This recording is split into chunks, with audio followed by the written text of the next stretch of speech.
To set up a member-to-member transfer, please go to the Move Money tab, click on Schedule Single Transfer. From these tabs, click on To Another Gain FCU Member. Please choose the account which you will be transferring from.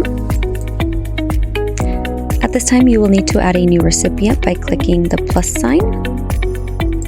Please enter in the member number, the account suffix to which you are sending funds to,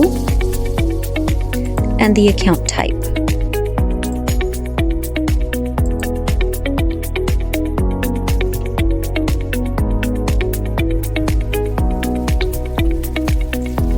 You are required to add a nickname for the recipient.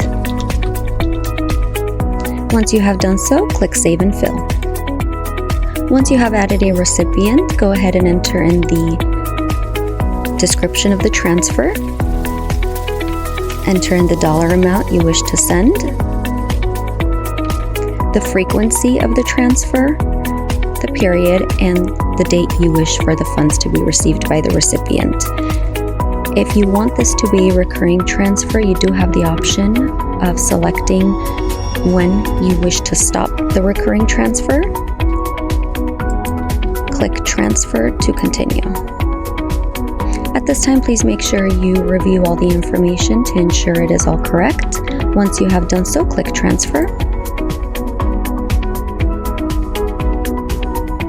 Your request has been processed.